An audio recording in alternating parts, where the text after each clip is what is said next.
प्यारे विद्यार्थियों नमस्कार, आप सभी का ऑनलाइन क्लास में स्वागत है।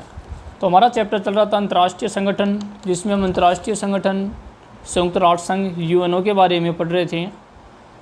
तो हमने यूएनओ की स्थापना 24 अक्टूबर को पढ़ी थी, इसलिए प्रतिवर्ष यूएनओ दिवस को मनाते हैं 24 अक्टूबर को।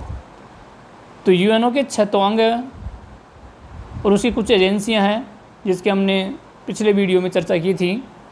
तो अंत में हमने पढ़ा था यूनेस्को। तो आपसे पूछा जा सकता है यूनेस्को का पूरा नाम, तो संयुक्त राष्ट्र संघ शैक्षिक सामाजिक व सांस्कृतिक संगठन। यूनिसेफ, संयुक्त राष्ट्र संघ बाल कोष, ये तो थे संयुक्त राष्ट्र संघ की कुछ एजेंसियाँ वैश्विक स्तर पर। अब हम पढ़ेंगे संयुक्त राष्ट्र संघ के मुख्य अंग। तो अंग कितने हैं? 6। कितने हैं? तो इसमें हेडिंग डालेंगे हम संयुक्त राष्ट्र संघ के अंग। संयुक्त राष्ट्र संघ यानी यूएनओ के मुख्य अंग। तो मुख्य रूप से यूएनओ के 6 अंग हैं। कितने हैं? 6 अंग हैं। कौन कौन से हैं? नंबर 1 महासभा, इसे दुनिया की संसद भी कहते हैं या इसको आम सभा भी कहते हैं, आम सभा। नंबर 2 सुरक्षा परिषद,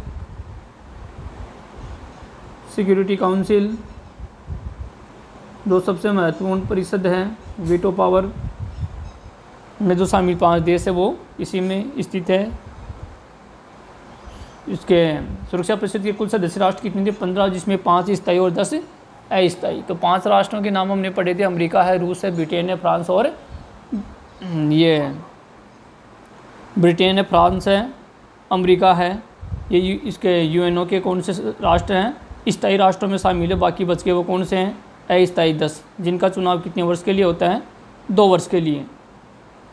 तीसरा लिखेंगे हम आर्थिक व सामाजिक परिषद। आर्थिक व सामाजिक परिषद यानी इकोनॉमिक व सोशल काउंसिल, सामाजिक परिषद। नंबर 4 पे लिखेंगे ट्रस्टशिप परिषद। ट्रस्टशिप परिषद या न्यासिता परिषद। ट्रस्टशिप या इसको न्यासिता भी कह सकते हैं, न्यासिता परिषद। नंबर 5 पे पढ़ेंगे अंतर्राष्ट्रीय न्यायालय, इंटरनेशनल कोर्ट। अंतर्राष्ट्रीय न्यायालय, जैसे हमारे भारत देश में कौन सा न्यायालय है? सुप्रीम कोर्ट है, जो न्याय का अंतिम न्यायालय है सर्वोच्च स्तर पर। तो उसी प्रकार जो न्याय के लिए जो देश का एक उच्चतम न्यायालय होता है, उसी प्रकार यूएनओ को भी एक न्यायालय है, अंतर्राष्ट्रीय न्यायालय। ये दुनिया का न्यायालय है। इसका मुख्यालय कहाँ है? हेग, नीदरलैंड में। कहाँ है? हेग, नीदरलैंड में। नंबर 6 पे सचिवालय, सेक्रेटरीट, सचिवालय। तो वो पहले हमने पढ़ा था यूनेस्को, यूनिसेफ, यूएनडीपी, डब्ल्यूएचओ, ये तो सब क्या थे? एजेंसियां थी यूएनओ की। अब अंग कितने हैं? 6। कितने हैं? 6 अंग हैं। अब इसके बारे में हम संक्षेप में थोड़ा इसके बारे में जानकारी प्राप्त कर लेते हैं। तो इसमें नंबर 1 लगा के लिखेंगे आप महासभा। क्या लिखेंगे? नंबर 1 महासभा या आम सभा। ये क्या है? इसमें 192 सदस्यों के प्रतिनिधि वर्तमान में कितने हैं? 53। इसमें 193 सदस्य राष्ट्र शामिल हैं। राष्ट्र शामिल हैं, सभी को, ये जो 193 देश है, सभी को एक समान मत का अधिकार है। मत नहीं वोट करने का, मत का अधिकार है। प्रमुख निर्णयों के लिए 2/3 बहुमत से, प्रमुख निर्णयों के लिए यानी कोई भी निर्णय होता है महासभा में, इसमें यूनेस्को में, सॉरी यूएनओ में, तो प्रमुख निर्णयों के लिए, प्रमुख या मुख्य निर्णयों के लिए या कोई भी फैसला लेना है निर्णयों के लिए, तो 193 देश मिलकर ही तो लेंगे। तो ये महासभा में शामिल है, इसे दुनिया की संसद भी कहते हैं। प्रमुख निर्णयों के लिए 2/3 बहुमत की जरूरत पड़ती है। 2/3, 2/3, 2/3, 2/3 एवं बाकी में सामान्य बहुमत की जरूरत, एवं अन्य में, अन्य सामान्य निर्णय, प्रमुख निर्णय में तो 2/3 बहुमत किसका, 193 का 2/3, एवं अन्य में सामान्य बहुमत की ज़रूरत होती है। सामान्य बहुमत की ज़रूरत होती है। निर्णय सभी सदस्यों पर बाध्यकारी नहीं होते हैं। इसमें तो निर्णय लिए जाते हैं, लेकिन जो निर्णय लिए जाते हैं वे सभी सदस्यों पर, सभी सदस्य मतलब जो 193 देश हैं, सभी सदस्यों पर बाध्यकारी नहीं होते हैं। बाध्यकारी मतलब उन पर ज़बरदस्ती नहीं सौंपे जाते हैं। तो ये तो हम महासभा के एक सामान्य परिचय। नंबर 2 पे पढ़ेंगे हम सुरक्षा परिषद। सुरक्षा परिषद ये सबसे महत्वपूर्ण अंग है यूएनओ का। जो वीटो पावर वाले जो देश हैं उसको यहाँ पर जगह दी जाती है, जिसको वीटो पावर है वो सुरक्षा परिषद में गिने जाते हैं। तो इसमें कुल सदस्य राष्ट्र कितने हैं, 15, 5 स्थायी और 10 अस्थायी। इसमें यानी सुरक्षा परिषद में, तो इसमें कुल सदस्य या कुल सदस्यों की संख्या 15 है। कितनी है, 15। इसमें 5 स्थायी व 10 अस्थायी। कुल सदस्यों की संख्या 15 है। तो यहाँ पर प्रश्न पूछा जा सकता है कि सुरक्षा परिषद यानी सिक्योरिटी काउंसिल जो यूएनओ का एक प्रमुख पार्ट है, शक्तिशाली, इसमें जो वीटो पावर में जो शामिल देश हैं किस कौन से अंग में, सुरक्षा परिषद में। तो ये सबसे महत्वपूर्ण परिषद है, काउंसिल है। तो इसमें कुल सदस्य पूछे तो 15, स्थायी पूछे तो 5, अस्थायी पूछे तो 10। तो ये जो 10 बच गए ये तो परमानेंट है, स्थायी मतलब परमानेंट, और 10 जो अस्थायी हैं इनमें इनका चुनाव होता है 10 सदस्यों का कितने वर्ष के लिए, 2 वर्ष के लिए। ये याद रखना है। ये प्रश्न भी पूछा जा सकता है कि यूएनओ में शामिल जो अस्थायी सदस्य राष्ट्र हैं उनका कितने वर्ष के लिए चुनाव होता है, 2 वर्ष के लिए। कितने वर्ष के लिए, 2 वर्ष के लिए इनका चुनाव होता है। तो 5 सदस्य राष्ट्र कौन से हम पूर्व में भी लिख चुके हैं, लेकिन एक बार फिर लिख लेते हैं इसमें। तो कुल 15 है, इनमें 5 स्थायी सदस्यों में अमेरिका, रूस, चीन, ब्रिटेन व फ्रांस है, वह फ्रांस है। ये कौन से महाद्वीप में? ब्रिटेन व फ्रांस यूरोप महाद्वीप में। इन्हें वीटो या निषेधाधिकार का अधिकार है। इन पांचों को या इन्हें वीटो पावर, वीटो मतलब निषेधाधिकार, वीटो का दूसरा क्या नाम है? निषेधाधिकार।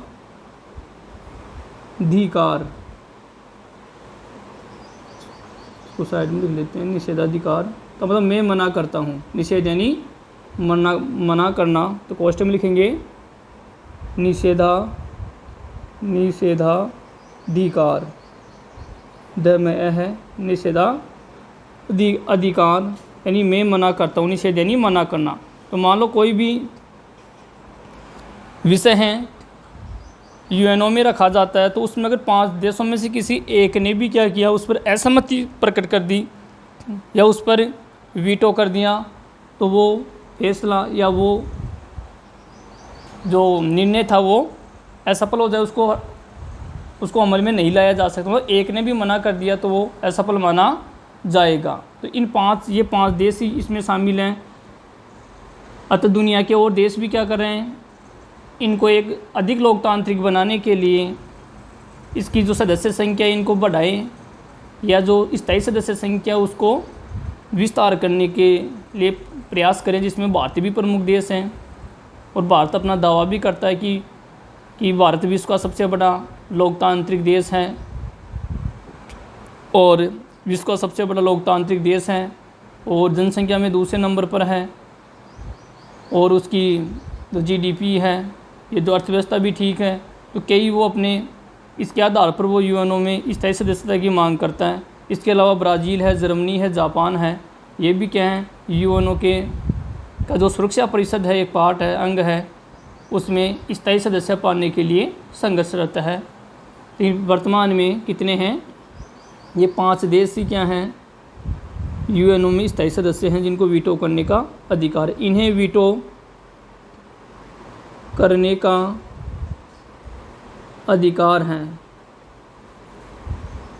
वीटो करना मतलब मना करना।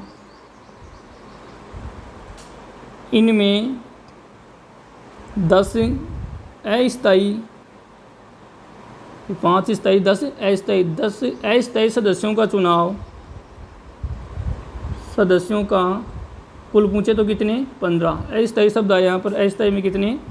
10 अस्थायी सदस्यों का चुनाव आम सभा द्वारा, आम सभा मतलब महासभा के द्वारा, जो पहला अंग था आम सभा के द्वारा 2 वर्षों के लिए किया जाता है। 2 वर्षों के लिए किया जाता है। इसको रेखांकित कर लेंगे। न्यायतुलक क्वेश्चन बनता है कि जो अस्थायी सदस्य राष्ट्र हैं सिक्योरिटी काउंसिल में यानी सुरक्षा परिषद में, तो उनके 5 सदस्य तो परमानेंट है, स्थायी परमानेंट, बाकी 10 जो सदस्यों का चुनाव होता है किसके द्वारा? महासभा के द्वारा, जिसको आम सभा भी कहते हैं। तो कितने वर्ष के लिए होता है? 1, 2, 3, 4, तो आपको याद रखना है 2 वर्षों के लिए।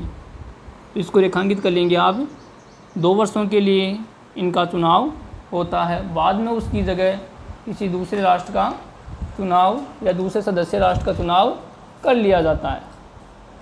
तीसरा अंक पढ़ेंगे हम आर्थिक व सामाजिक परिषद। तीसरा कौन सा है?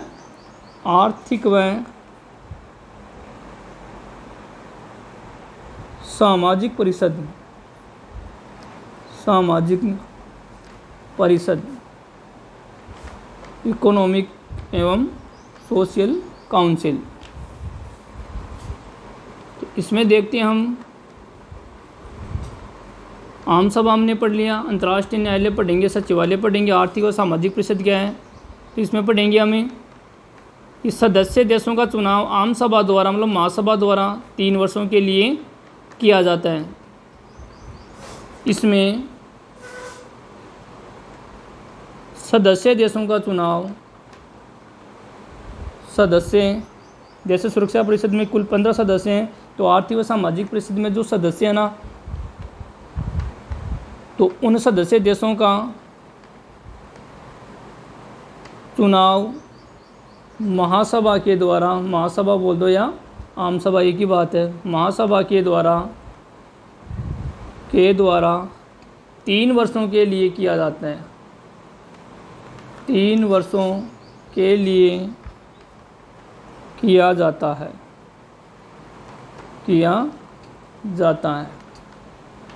अब देखो यहाँ पर आपको कंफ्यूज हो सकते हैं, सुरक्षा परिषद में तो कितने वर्षों के लिए? 2 वर्षों के लिए। आर्थिक व सामाजिक परिषद में पूछे तो 3 वर्षों के लिए, तो ये ध्यान रखना है।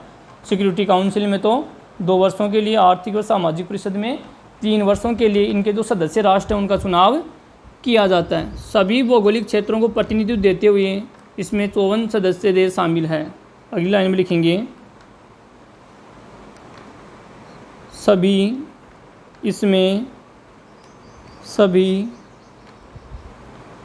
भौगोलिक क्षेत्रों को, भौगोलिक मतलब भूगोल, इसमें जो 193 देश शामिल है, उनमें जो भी देश इसमें शामिल हैं आर्थिक व सामाजिक परिषद में, उसमें सभी क्षेत्रों को प्रतिनिधित्व दिया जाता है। तो सभी भौगोलिक क्षेत्रों को,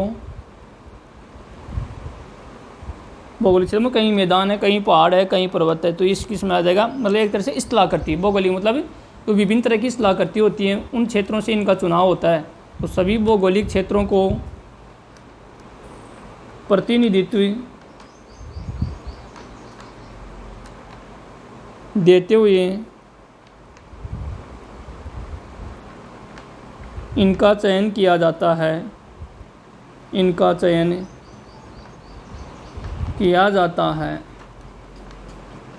इसमें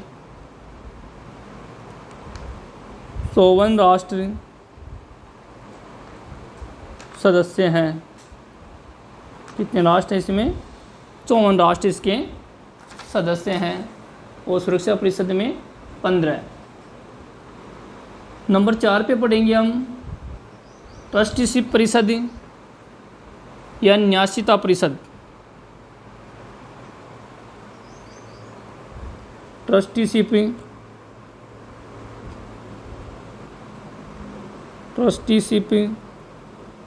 या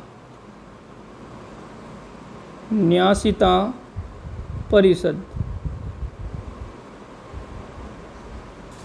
ये यूएनओ का चौथा पार्ट है। संयुक्त राष्ट्र की न्यासिता प्रणाली के अंतर्गत संयुक्त राष्ट्र संघ की या यूएनओ की न्यासिता प्रणाली के अंतर्गत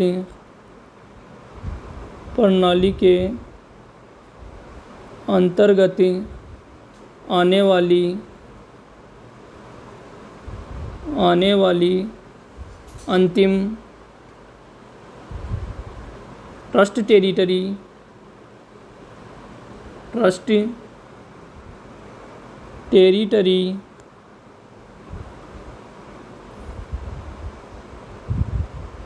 पलाऊ के आज़ाद होने के साथ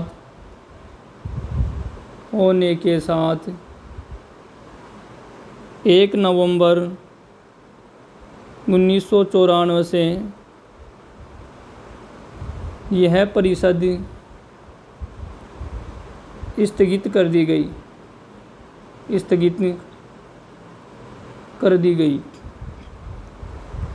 ये सन याद रखेंगे। जो ट्रस्टीशिप, जो न्यासिता का सिद्धांत है, इसको जो कार्य सौंपा गया था वो कार्य पूर्ण होने के बाद वर्तमान में ये जो 4 नंबर का जो न्यासिता परिषद जो यूएनओ का एक पार्ट था उसको स्थगित कर दिया गया, या रोकना या उसको रद्द कर दिया गया, कि वर्तमान में इसके लायक कोई कार्य ही नहीं बचा। भाई जिस उद्देश्य के लिए इसको बनाया गया था वो उद्देश्य पूर्ण हो चुका है, तो वर्तमान में इसका कोई विशेष कार्य नहीं रह गया, किसका? न्यासिता सिद्धांत का, न्यासिता परिषद का। इसलिए 1994 से यूएनओ की स्थापना तो कब हुई थी? 1945 को, 24 अक्टूबर को। अब 1 नवंबर 1994 से ये परिषद को स्थगित कर दिया गया, मतलब इसके लायक कोई कार्य नहीं बचा है। तो अंतिम ट्रस्ट टेरिटरी पलाऊ के आज़ाद होने के साथ, किसके आज़ाद होने के बाद, पलाऊ के आज़ाद होने के साथ 1994 से यह परिषद स्थगित कर दी गई। वर्तमान में इसका कोई कार्य नहीं है। 5 पे पढ़ेंगे हम अंतर्राष्ट्रीय न्यायालय यानी इंटरनेशनल कोर्ट। अंतर्राष्ट्रीय न्यायालय, जिस प्रकार भारत का एक सुप्रीम कोर्ट है, न्याय का अंतिम न्यायालय, उसी प्रकार जो दुनिया की जो इंटरनेशनल संस्था है संयुक्त राष्ट्र, तो उसका भी एक न्यायालय है। इसको हम अंतर्राष्ट्रीय न्यायालय के नाम से जानते हो, जिसका मुख्यालय कहाँ है, नीदरलैंड एक देश का नाम है, उसमें एक शहर का नाम है हेग। जैसे भारत में दिल्ली है, उसी प्रकार नीदरलैंड में एक देश का नाम है हेग। हेग में इसका मुख्यालय है। और यूएनओ का मुख्यालय हमने पढ़ा था, जो हेड ऑफिस था वो कहाँ है, न्यूयॉर्क, अमेरिका में। तो इसमें तो मुख्य चीज़ क्या याद रखनी कि अंतर्राष्ट्रीय इंटरनेशनल कोर्ट है वो कहाँ है, इसमें न्यायाधीशों की संख्या कितनी होती है और ये कितनी, इनका कार्यकाल कितना है। तो इसमें लिखेंगे हम इस न्यायालय का मुख्यालय या इसका मुख्यालय, यानी अंतर्राष्ट्रीय कोर्ट का इसका मुख्यालय हेग, पोस्ट में लिखेंगे नीदरलैंड में है। ये देश का नाम है और ये क्या है, एक शहर का नाम है, नीदरलैंड में है। तो ये छोटा प्रश्न है तिलगुरात्मक कि जो इंटरनेशनल कोर्ट है उसका हेड ऑफिस या मुख्यालय कहाँ है, हेग, नीदरलैंड में। इसमें कुल 15 न्यायाधीश होते हैं। इसमें कुल 15 न्यायाधीश होते हैं, जिनका चुनाव 9 वर्ष के लिए, जिनका चुनाव 9 वर्ष के लिए महासभा और सुरक्षा परिषद, महासभा या आम सभा भी कह सकते हैं, महासभा व सुरक्षा परिषद, यानी मेन रोल इसका ये होता है सुरक्षा परिषद की सिफारिश पर ही महासभा क्या करती है, इनका चयन करती है। जो नए राष्ट्र मान लो, जैसे 193 राष्ट्र कौन सा था हमने पढ़ा था, दक्षिणी सूडान, जो अफ्रीका महाद्वीप का देश है। तो जैसे 193 देश इसका सदस्य बना, तो इसकी प्रोसेस क्या है, जब सुरक्षा परिषद इसको अंतिम मोहर लगाती है तो सुरक्षा परिषद की सिफारिश पर ही महासभा क्या करती है, इसको यूएनओ का सदस्य बनाती है। तो 9 वर्ष के लिए महासभा व सुरक्षा परिषद दोनों में पूर्ण बहुमत के द्वारा, जिनका चुनाव 9 वर्ष के लिए महासभा सुरक्षा परिषद के बहुमत से होता है, बहुमत से होता है। अब इसमें आपको ध्यान क्या रखना है, एक तो 15, यानी न्यायाधीशों की संख्या कितनी होती है, 15। जैसे भारत का मध्य वो भारत का 31 1 प्लस 30 मुख्य चीफ जस्टिस, बाकी अन्य न्यायाधीश। तो वो तो भारत का था सुप्रीम कोर्ट का। इसमें हम अंतर्राष्ट्रीय न्यायालय पढ़ रहे हैं, इंटरनेशनल कोर्ट पढ़ रहे हैं। तो इसमें कुल न्यायाधीश 15 होते हैं और इनका चुनाव कितने समय के लिए होता है, 9 वर्षों के लिए किया जाता है। और इसका मुख्यालय कहाँ है, हेग, नीदरलैंड में। कहाँ है, हेग, नीदरलैंड में। अंतिम अंक पढ़ेंगे हम 6 नंबर पे, सचिवालय, सेक्रेटरीट, सचिवालय। सचिवालय में देखिए, अन्य प्रमुख संगठनों के कार्यों के लिए अंतर्राष्ट्रीय स्टाफ,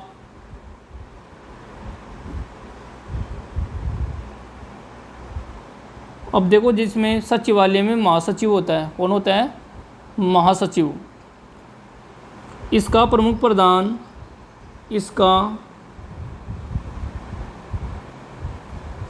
प्रमुख प्रधान महासचिव होता है सचिवालय में।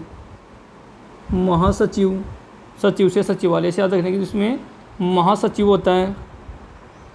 जैसा हमने पूर्व में पढ़ा था, इसका प्रथम महासचिव कौन था? ट्रिगवेली, नॉर्वे का था।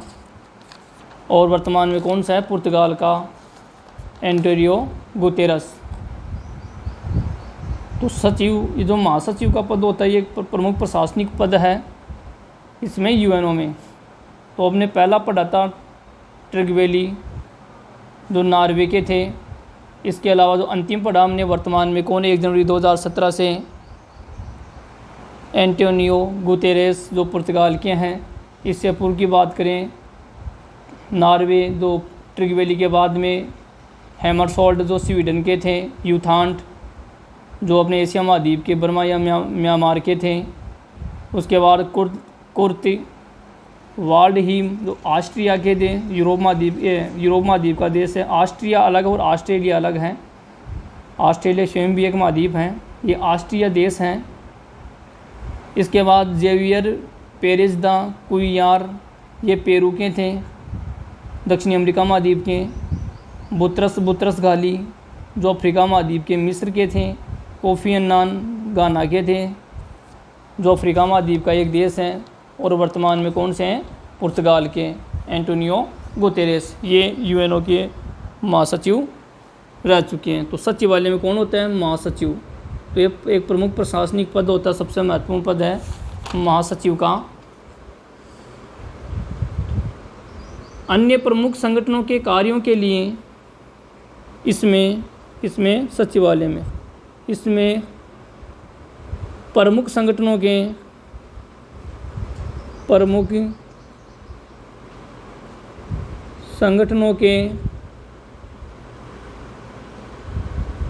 कार्यों के लिए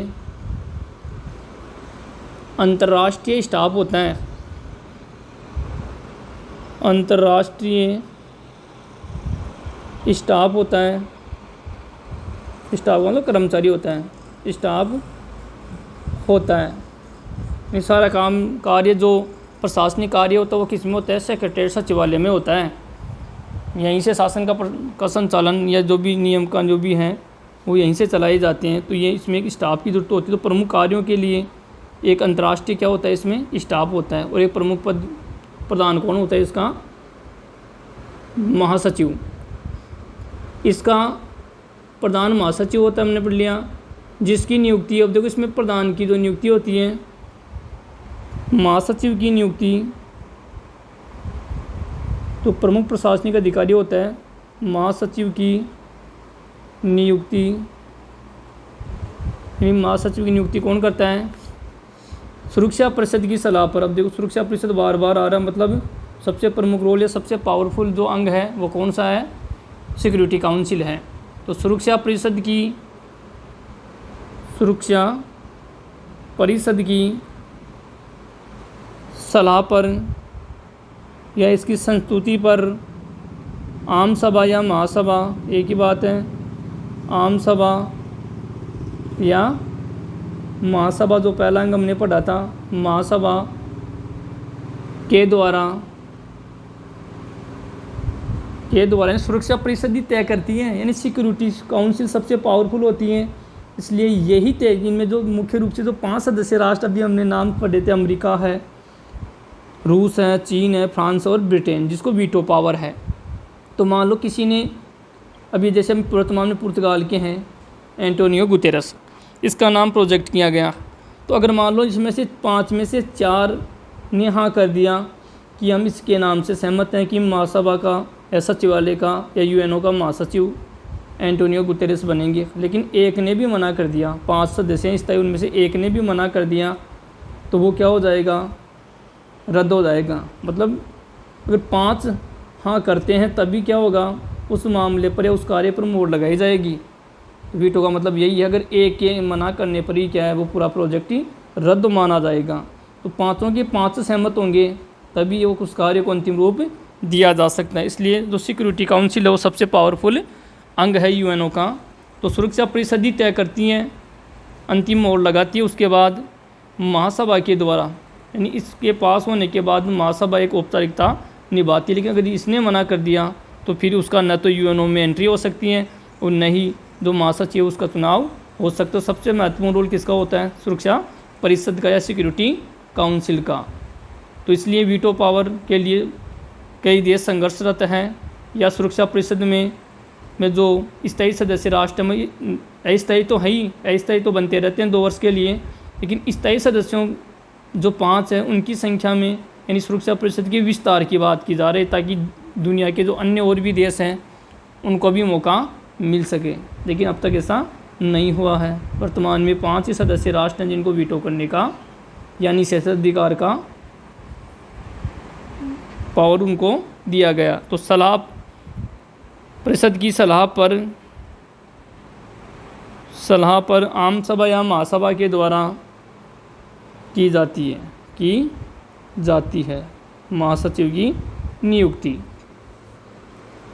5 सालों के लिए आम सभा द्वारा, पूरा ही लिख ले, इसमें तो अलग से नहीं लिखना पड़ेगा। सलाह पर आम सभा यानी महासभा के द्वारा 5 वर्षों के लिए की जाती है। तो महासचिव का कार्यकाल कितना होता है? 5 वर्षों का। कितना होता है? 5 वर्ष। तो मुख्य बिंदुओं को आप रेखांकित कर लेंगे। अभी हमने अंतर्राष्ट्रीय न्यायालय पढ़ा था, उसमें न्यायाधीशों की संख्या 15 थी। कितने वर्षों के लिए चुनाव?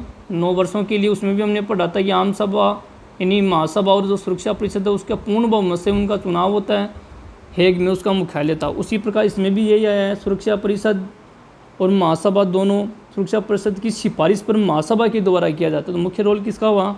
सुरक्षा परिषद। कितने वर्षों के लिए? 5 वर्षों के लिए। तो यहाँ कन्फ्यूज़ नहीं होना है, महासचिव का चुनाव 5 वर्षों के लिए होता है। तो इस प्रकार याद रख लेंगे। जैसे मान लो भारत है या ये देश के जो प्रधानमंत्री है, राष्ट्रपति है, उनका चुनाव या ज़्यादातर जो चुनाव होते हैं वो 5 वर्षों के लिए किए जाते हैं, इसे याद रख लेंगे। लेकिन यहाँ बात अगर न्यायाधीश की पूछ ले तो वहाँ क्या आएगा? 5 मत कर देना। वहाँ कितने लिखेंगे? 9 वर्षों के लिए। कितने वर्षों के लिए? 9 वर्षों के लिए। तो इस प्रकार हमारे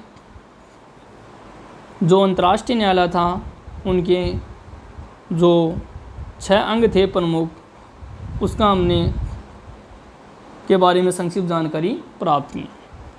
इसके अलावा भी हमने पढ़ा था, प्रमुख समितियां पढ़ी थी, एजेंसियां पढ़ी थी। उसमें कई और भी एजेंसियां रह गई हैं, उनको मैं बता देता हूं बोल के। एक प्रमुख अंग है WTO, एक तो था WHO यानी वर्ल्ड हेल्थ ऑर्गेनाइजेशन, एक है WTO वर्ल्ड ट्रेड ऑर्गेनाइजेशन यानी विश्व व्यापार संगठन। इसके बारे में आगे आएगा तो और बताएंगे। इसकी स्थापना 1 जनवरी 1995 को हुई थी।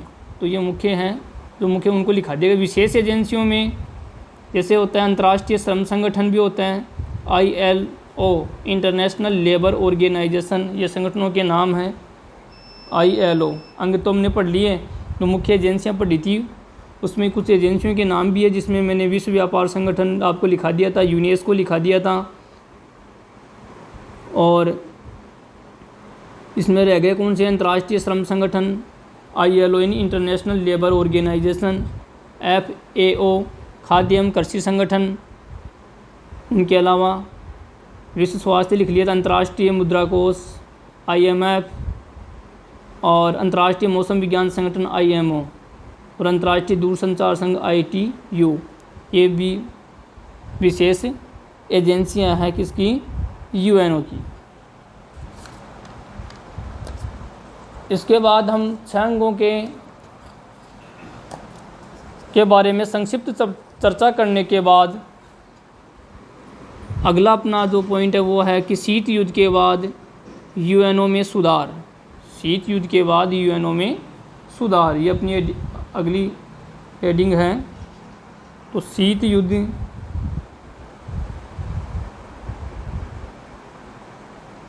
शीत युद्ध 6 अंग हमने पढ़ लिया, अगली हेडिंग डालेंगे।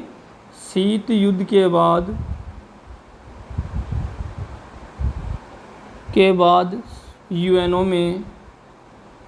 UNO यानी संयुक्त राष्ट्र संघ में सुधार।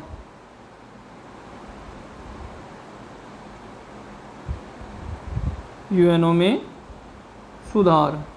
1991 के बाद में जब सोवियत संघ का विघटन हुआ तो इसी के साथ दुनिया में एक ध्रुवीय राष्ट्र बन गया और दुनिया की महाशक्ति कौन बनी? संयुक्त राज्य अमेरिका। तो उसको बोलते हैं हम शीत युद्ध के बाद एक ध्रुवीय राष्ट्र। तो उसके बाद यूएनओ में क्या सुधार किए गए? तो यूएनओ, इसमें लिखेंगे हम यूएनओ के सामने दो तरह के बुनियादी सुधारों का मामला है। दो तरह के बुनियादी यानी मूलभूत सुधारों का मामला है।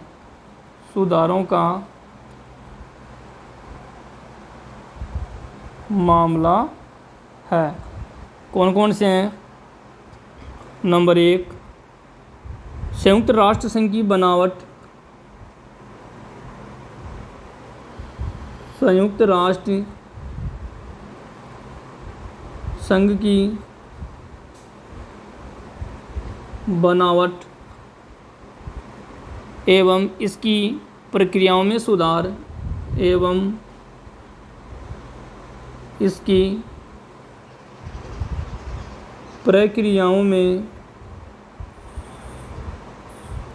सुधार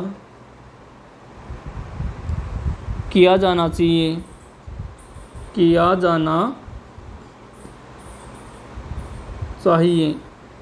संयुक्त राष्ट्र संघ की जो बनावट है, जो उसका ढांचा है, उसमें और उसकी प्रक्रियाओं में सुधार किया जाना चाहिए। आगे लिखेंगे हम यूएनओ में सुरक्षा परिषद को लेकर, अभी मैंने बताया कि सबसे महत्वपूर्ण अंग कौन सा है? सिक्योरिटी काउंसिल यानी सुरक्षा परिषद। तो सुरक्षा परिषद को लेकर, क्योंकि वीटो पावर वाले देश को किस में शामिल होते हैं? सुरक्षा परिषद में। परिषद को लेकर सभी देशों के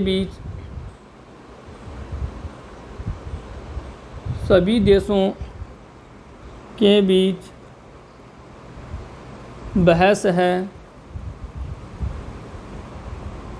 इन सभी एक मत नहीं है। इनकी मांग है कि जो 193 देश है उनमें शामिल है। इनकी मांग है कि इसमें सुरक्षा परिषद में स्थायी कितने हैं? 5 व अस्थायी 10 सदस्यों की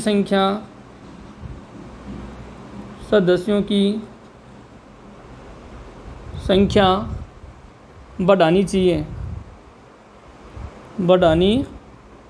चाहिए। यानी इसमें कुल संख्या में भी बढ़ोतरी की जानी चाहिए और जो वीटो पावर वाले 5 देश हैं उसमें अन्य देशों को भी शामिल किया जाना चाहिए, ताकि दुनिया के जो इसमें 193 देश शामिल हैं उनको भी उचित प्रतिनिधित्व मिल सके। अगर मान लो इनकी संख्या नहीं बढ़ाएंगे, इसमें इनके जो चार्टर है उसका संविधान में उसमें संशोधन अमेंडमेंट करके इसकी सदस्य संख्या को चेंज करके नए सदस्य राष्ट्रों को, जो 5 तो है, इसमें अन्य जो स्थायी सदस्य राष्ट्रों की संख्या भी बढ़ाई जाए और अस्थायी राष्ट्र 10 हैं, क्योंकि कुल संख्या 15 ही तो है, तो अस्थायी सदस्य राष्ट्रों की संख्या भी बढ़ाई जाए। ऐसी विश्व पटल पर मांग चल रही है, जिसमें सभी देशों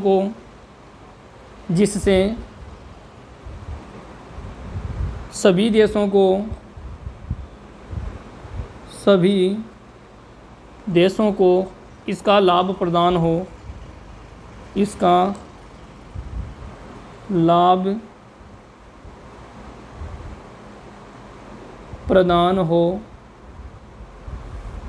अथवा सभी देशों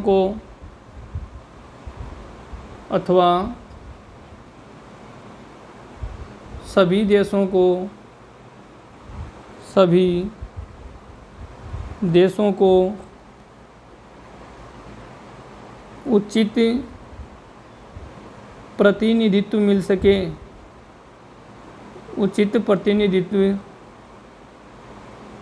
सके। यही दुनिया के सभी राष्ट्रों को प्रतिनिधित्व मिल सके। कब मिलेगा? जब इसकी सदस्य संख्या को बढ़ावा जाएगा। तो पहला सुधार तो ये करने की ज़रूरत है कि यूएनओ की जो बनावट है, उसका जो स्ट्रक्चर है, वो ढांचा है, तो उसमें अंग तो सही रहेंगे, लेकिन जो मुख्य जो संयुक्त जो सुरक्षा परिषद है उसमें जो सदस्य राष्ट्र है उनकी संख्या को बढ़ाया जाए, क्योंकि सबसे महत्वपूर्ण संस्था कौन सी है वीटो करने वाली? ये सिक्योरिटी काउंसिल है। तो उसमें स्थायी व अस्थायी दोनों ही सदस्यों की संख्या को बढ़ाया जाए ताकि सभी को क्या उचित अवसर मिल सकें। नंबर 2 पे लिखेंगे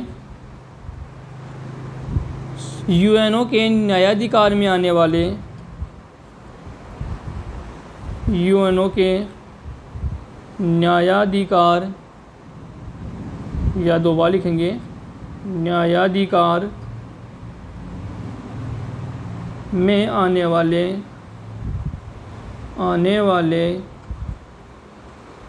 विषयों की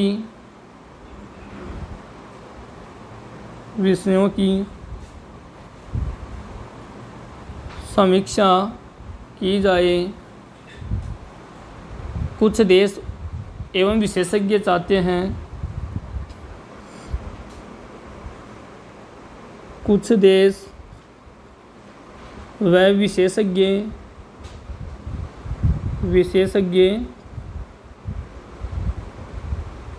चाहते हैं कि यह संगठन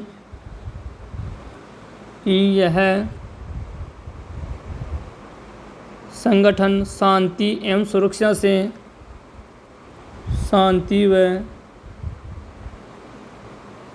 सुरक्षा से जुड़े मसलों पर या मसलों पर अधिक प्रभावपूर्ण भूमिका निभाएं, अधिक प्रभावपूर्ण भूमिका निभाएं।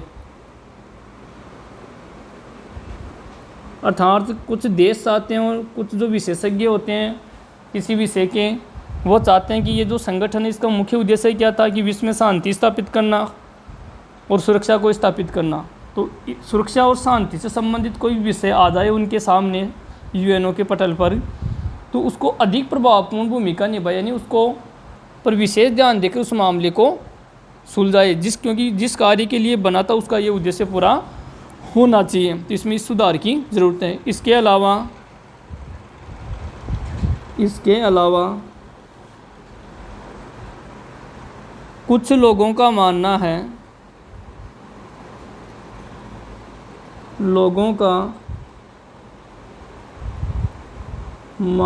है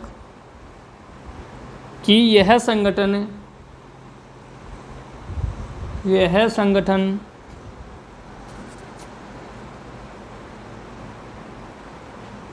संगठन अपने को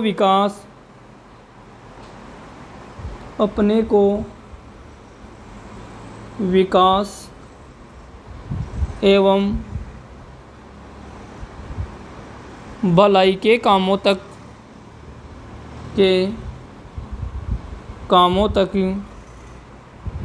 अपने को सीमित रखें, अपने भलाई के कामों तक अपने को सीमित रखें। कुछ तो क्या कहते हैं कि जो शांति और सुरक्षा से संबंधित मैटर है उसको सॉल्व करें। कुछ लोग क्या कहते हैं कि ये संगठन अपने को विकास इन डेवलपमेंट में अच्छे कार्यों तक ही सीमित रखें, जिनमें कौन से विषय शामिल हैं? स्वास्थ्य, यानी स्वास्थ्य सेवाओं पर ध्यान दें, शिक्षा पर ध्यान दें, दुनिया आम आदमी से जुड़े हुए जो विषय उन पर ही विशेष ध्यान दें। जनसंख्या पर जनसंख्या नियंत्रण भी बहुत ज़रूरी है।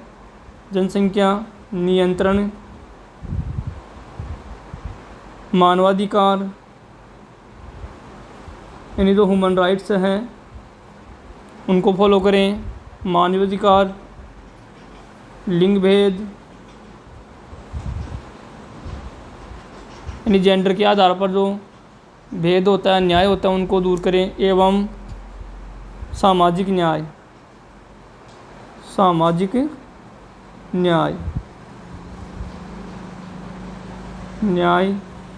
शामिल है।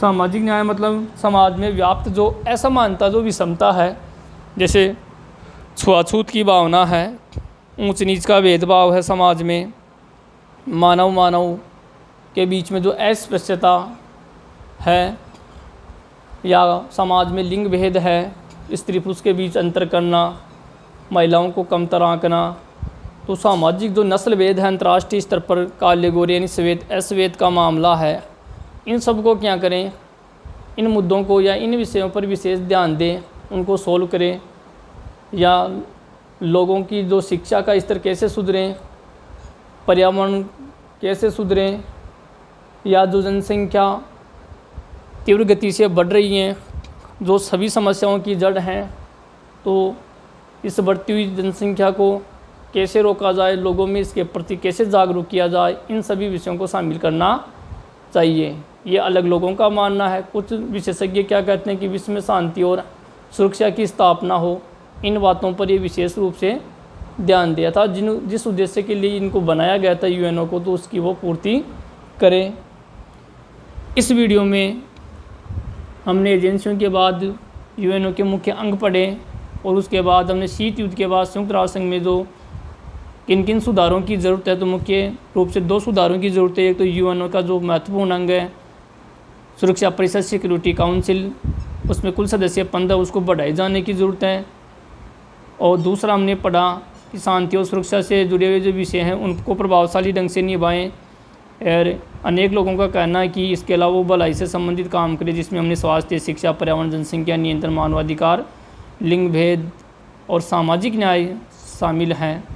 इस वीडियो में हमने इन टॉपिक्स को कवर किया है।